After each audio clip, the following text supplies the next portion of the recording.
Hello again. Thanks for watching Mark's Minerals videos.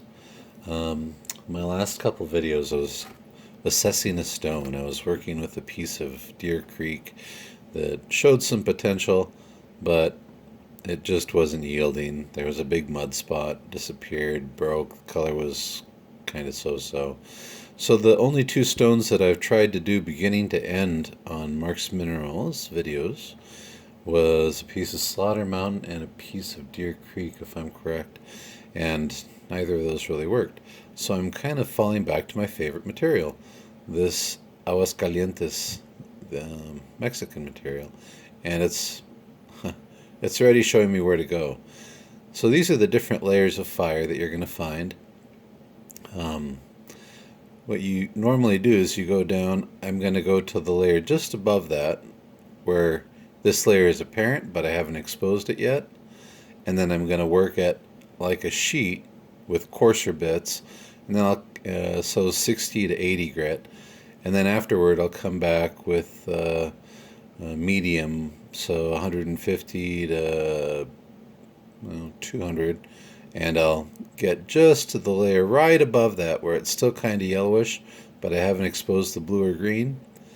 And then after that, I'll switch to a fine just to break through so the color is apparent, and extra fine to touch up whatever spots I need to. From there I can do sanding. I don't really want to dip much into that color, because if I do, by the time I sand it, I'll be at the next layer underneath it. So that's my goal, is to try to finish one beginning to end. This is the kind of material that I provide, and I do offer it on eBay under Holistic Mark. I sell some of the rough, and I sell some of the windowed pieces of Aguascalientes in particular, because I do have a favorite material.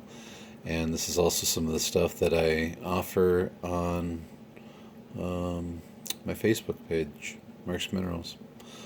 Okie doke, and I am going to find other layers. I've seen flashes, so I'm going to find pretty colors up here initially.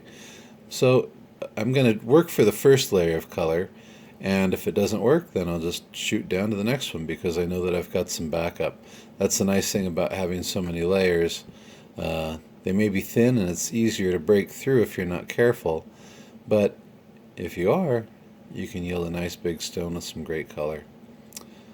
Alright, I'm going to go in really gently. Again, I'm not going to work much of it while I'm filming, because then I can't pay as much attention to what I'm doing.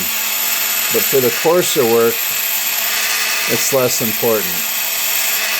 I like these big, coarse wheels, and by keeping it wet, you can still see some dust kicking up. So wear a respirator, protect your face, but also keep it wet to reduce the amount of dust you have.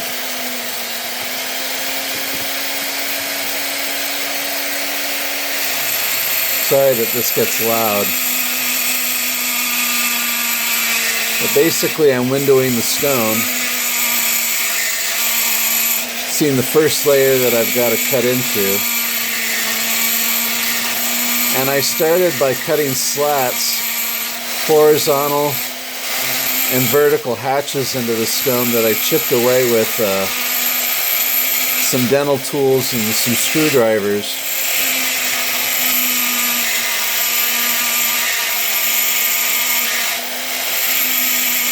You can use a little more pressure here, but you really don't want to use a lot of pressure. You're going to burn your bits out really quickly. So just gentle, steady pressure. Lots of water. And I found that makes these bits last. The nice thing is it's a diamond bit. It's not going to cut into me, so I don't really have to worry about that.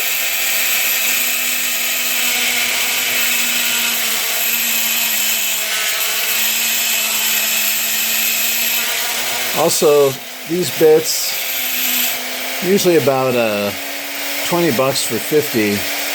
So if you do burn through them, it's worth it as long as you get a good stone out of it.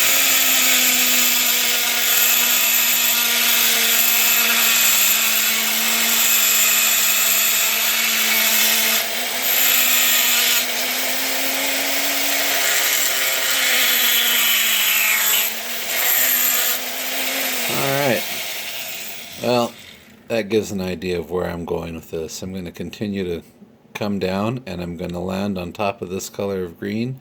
Once I've layered it down to a nice even layer, and I'm on the first one, providing that's the right one, I'll come back and get to part 2, and I'll be back with Aguascalientes start to finish part 1. Thanks for watching Mark's Minerals videos, and we'll talk to you soon.